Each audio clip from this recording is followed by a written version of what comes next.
요즘 제가 기본소득을 도입하자 이런 논의에 대해서 좀 조사하고 있거든요.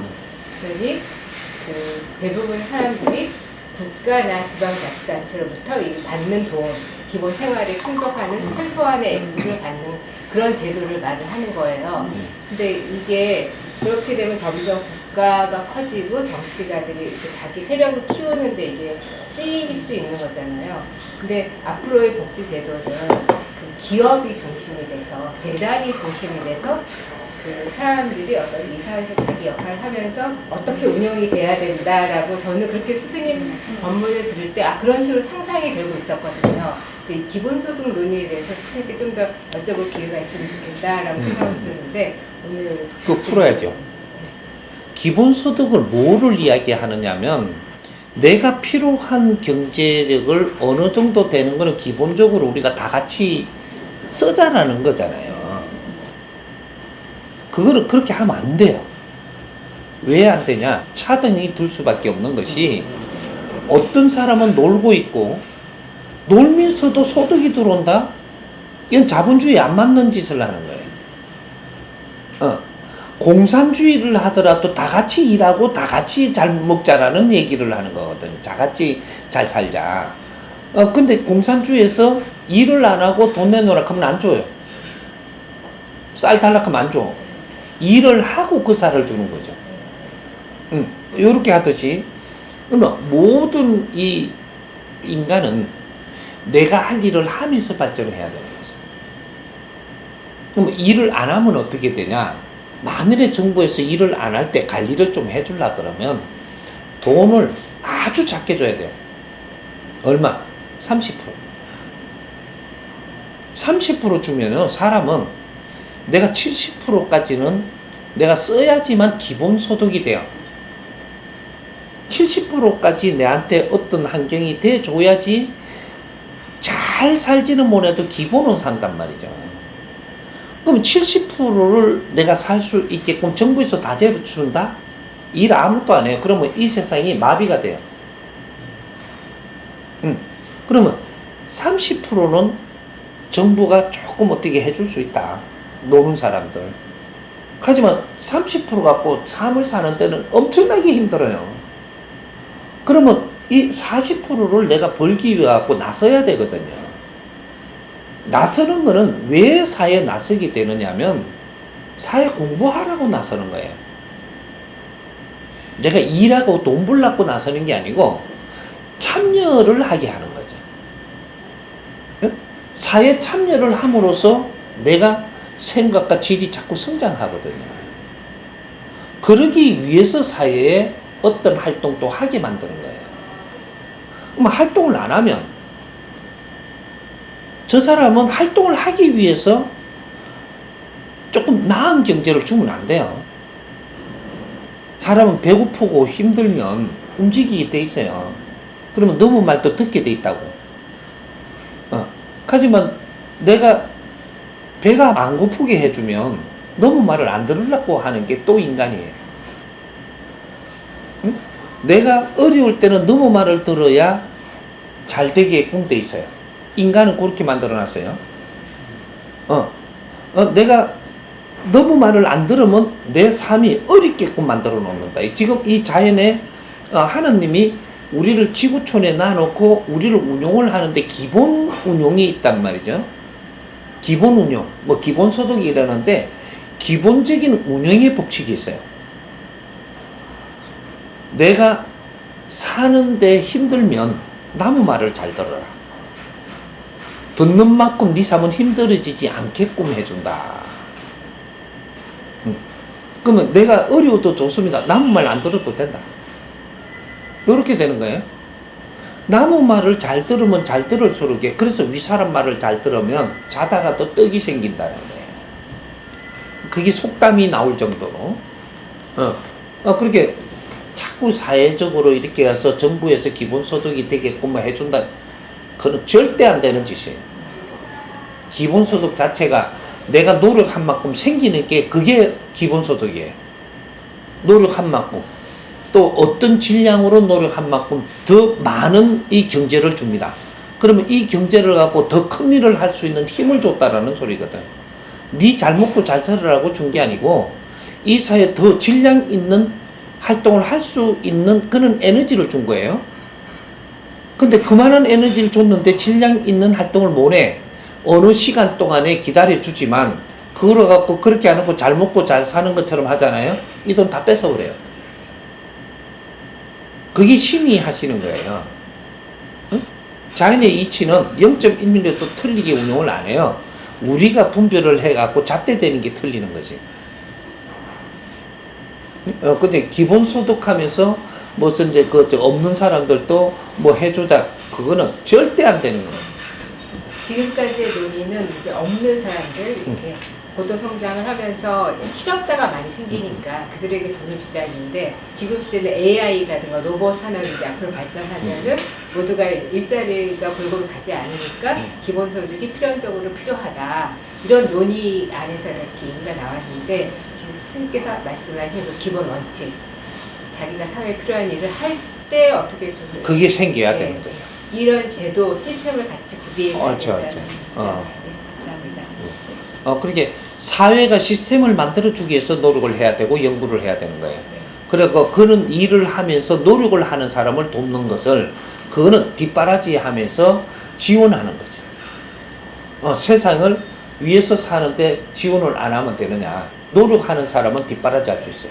그거의 재원이 그러니까 지금 좌파들 뭐 진보정당이라든가 기본소득당이 있더라고요. 거기 들어보니까 거기는 그 소득세를 많이 받아서 잘 버는 사람한테 더 많이 받아서 이거 재원을 충당할 수 있다고 얘기하는 거예요. 근데 제가 볼 때 그거야말로 거의 잡아서 나눠 먹자라는 식의 논리인 거고 독일의 어떤 기업가가 1980년대에 그러니까 기업으로부터 받는 세금은 내지 말고 그 기업으로부터 세금을 받지 않으면 상품 가격이 낮아지잖아요.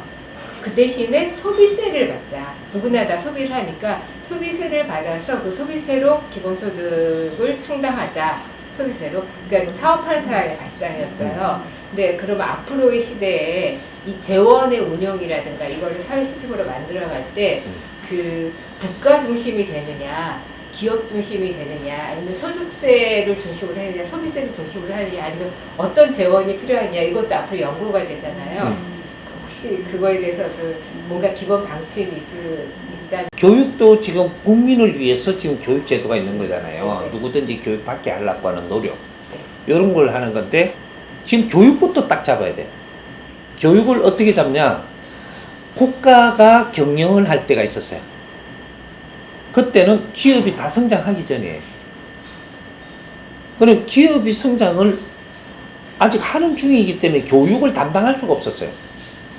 하지만 지금은 기업이 성장을 다 했어요, 기본은. 그러면 우리한테 일할 사람을 우리가 키워서 써야 돼요. 국가한테 맡겨서는 안 되는 거죠. 그럼 국가한테 맡겨가지고 하기 때문에 국가에서 세금을 많이 걷는 거거든요.